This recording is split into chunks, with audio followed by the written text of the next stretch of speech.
கிறிஸ்துவுக்குள் மிகவும் பிரியமான என் அன்பு தேவ பிள்ளைகளே, இயேசு கிறிஸ்துவின் நாமத்தில் உங்களை அன்போடு வாழ்த்துகிறேன். இந்த நாளிலே நாம் ஆண்டவரை துதித்து ஒரு அருமையான பாடலை பாடி தேவனை மகிமைப்படுத்தலாம். நன்றி பலி நன்றி பலி நல்லவரே உமக்கு அதிகாலை ஆனந்தமே என் அப்பாவும் திருப்பாதமே. அதிகாலை ஆனந்தமே என் அப்பாவும் திருப்பாதமே. நேற்றைய துயரமெல்லாம் இன்றே மறைந்ததையா. நேற்றைய துயரமெல்லாம் இன்றே மறைந்ததையா. நிம்மதி பிறந்ததையா, அது நிரந்தரமானதையா. நிம்மதி பிறந்ததையா, அது நிரந்தரமானதையா. கோடி கோடி நன்றிடடி, கோடி கோடி நன்றிடடி, கோடி கோடி நன்றிடடி. நன்றி பலி நன்றி பலி நல்லவரே உமக்கு அதிகாலை ஆனந்தமே என் அப்பாவும் திருப்பாதமே. அதிகாலை ஆனந்தமே என் அப்பாவும் திருப்பாதமே. நன்றி பலி நன்றி பலி நல்லவரே உமக்கு ஆனந்தம் ஆனந்தமே என் அப்பாவும் திருப்பாதமே. உமக்கு நன்றி சொல்லுகிறோம், நன்றி சொல்லுகிறோம். பலிபீடத்திலே எங்களை அர்ப்பணித்து இந்த நாளில் தகப்பனே எங்களுடைய சரீரத்தை, எங்கள் ஆவியை, எங்கள் ஆத்துமாவை தேவனுக்கு உகந்த பலியாக நாங்கள் ஒப்பு கொடுத்து ஆண்டவரை அர்ப்பணத்தோடு கூட வந்திருக்கிறோம். பெரிய காரியங்களை செய்யும் இயேசுவின் நாமத்தில் பிதாவே, ஆமேன். தேவனுடைய பிள்ளைகளே, இந்த நாளிலே ரோமருக்கு எழுதின நிருபம் 11வது அதிகாரம் 36வது வசனத்தை நான் வாசிக்கிறேன். சகலமும் அவராலும் அவர் மூலமாயும் அவருக்காகவும் இருக்கிறது, அவருக்கே என்றென்றைக்கும் மகிமை உண்டாவதாக, ஆமேன். அன்பு தேவ பிள்ளைகளே, வாசித்த வேத வசனத்தை கவனித்து பாருங்கள். ஆண்டவருடைய வேதம் என்ன சொல்லுகிறது?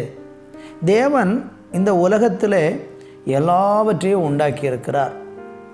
வசனம் சொல்லுகிறது, சகலமும் அவராலும் அவர் மூலமாயும் அவருக்காகவும் இருக்கிறது. சகலமும் அவராலும் அவர் மூலமாகவும் அவருக்காகவும் இருக்கிறது என்று சொல்லப்பட்டிருக்கிறது.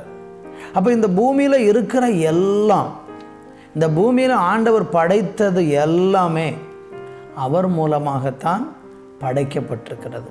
இன்றைக்கு விஞ்ஞான வளர்ச்சிகளில் மனிதன் ஒரு உயர்ந்த நிலைக்கு நான் போய்விட்டேன் என்றெல்லாம் பெருமை பாராட்டி கொள்ளுகிறத நம்ம பார்க்குறோம். அப்படி உயர்ந்த ஒரு நிலைக்கு மனிதர்கள் விஞ்ஞானத்தில் வளர்ந்திருந்து அப்படிப்பட்ட ஒரு சூழலில் இருக்கும் பொழுதும் கூட அந்த மனிதர்கள் பெருமை பாராட்டி என்ன சொல்கிறாங்கன்னா, இதுக்கு பின்னால் கடவுள் என்பவர் இல்லை என்று ஒரு நாத்திக கொள்கை நம்ம தேசத்தில் காலாகாலங்களாக இருந்து வருகிறது. கடவுள் இல்லை, கடவுள் மறுப்பு கொள்கை என்று சொல்லியெல்லாம் நம்ம தேசத்தில் நம்ம நிறைய பார்க்க முடிகிறது. ஆனால் ஒன்று நன்றாக புரிந்து கொள்ளணும். இந்த நாம் பார்க்கக்கூடிய இந்த பிரபஞ்சம், நாம் பார்க்கக்கூடிய இந்த உலகம் தானாக உருவாகவே இல்லை என்பதற்கு நிறைய ஆதாரங்கள் இருக்கிறது. இதுக்கு பின்னால் ஒரு கிரியேஷன், இதுக்கு பின்னால் ஒரு கிரியேட்டர் இல்லாமல் இல்லை, உருவாக்குகிறவர் ஒருவர் இல்லாமல் இல்லை. எந்த ஒரு பொருளையும் பாருங்கள், தானாக உருவாகிறது இல்லை. அதுக்கு பின்னால் ஏதோ ஒரு அதை உருவாக்கக்கூடிய ஒரு வல்லமை இருக்கிறதை நம்ம எல்லாரும் உணர முடியும். ஸ்தோத்திரம். ஆனால் இன்றைக்கி உலகத்தில் உள்ள மக்கள் அநேகர் இதை மறுக்கிறவங்க இருக்கிறாங்க. சரி, ஒரு பக்கம் அப்படி மறுக்கிறவங்க இருந்தாலும் அதிகமான மக்களும் எதை நம்புகிறாங்கன்னா, இந்த உலகம் கடவுளாலே படைக்கப்பட்டது என்று நம்புகிறார்கள். வேத புஸ்தகத்தில் வாசிக்கும் பொழுது ஆதியாகம புஸ்தகம் 1 அதிகாரம் 2வது அதிகாரமெல்லாம் நீங்கள் படித்தீங்கன்னா முதலாம் அதிகாரத்தில் ஆண்டவர் எல்லாவற்றையும் சிருஷ்டிக்கிறார், எல்லாவற்றையும் படைக்கிறார்.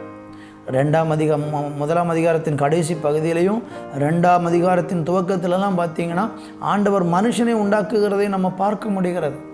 அவர் தம்முடைய சாயலாக மனுஷனை உண்டாக்கினார்.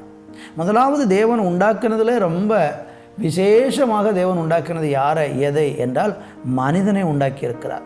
உங்களையும் என்னையும் எப்படி உண்டாக்கியிருக்கிறாரா?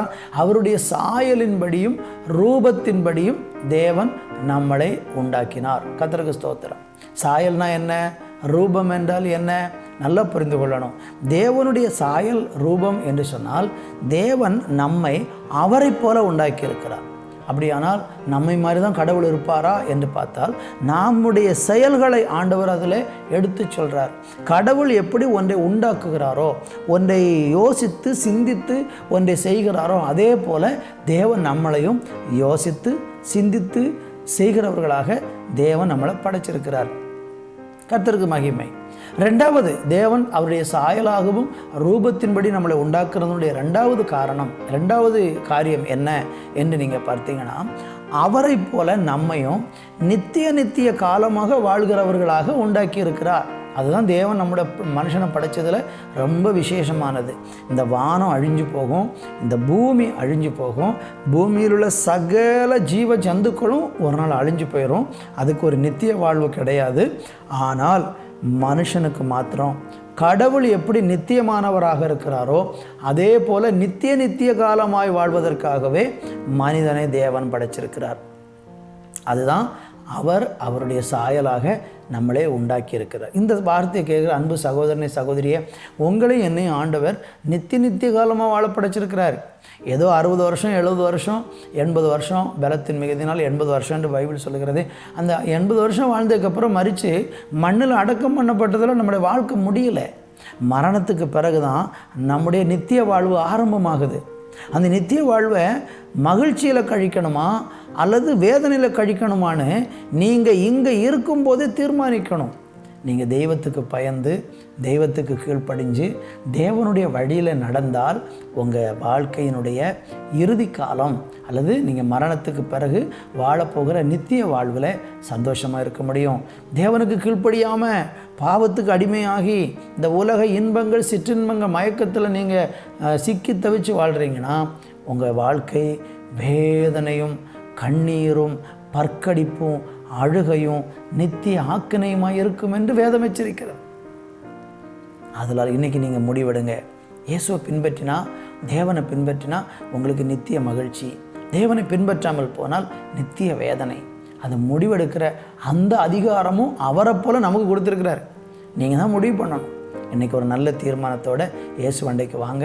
உங்களுக்கு ஒரு நித்திய வாழ்வை தந்து ஆசீர்வதிப்பார். ஜெபிக்கலாம். நல்ல பிதாவே, எங்களுக்காக ஒரு நித்திய வாழ்வை தந்திருக்கிற தேவனே, நாங்கள் நித்தியமாய் வாழ்வதற்காக உம்மாலே படைக்கப்பட்டிருக்கிறோம். உம்முடைய வழிகளில் நடந்து உம்முடைய சித்தத்தை இந்த உலகத்தில் செய்து நித்திய வாழ்வில் உம்மோடு கூட என்றென்றைக்கும் வாழ அந்த பாக்கியம் ஒவ்வொருவருக்கும் தந்திரலும்.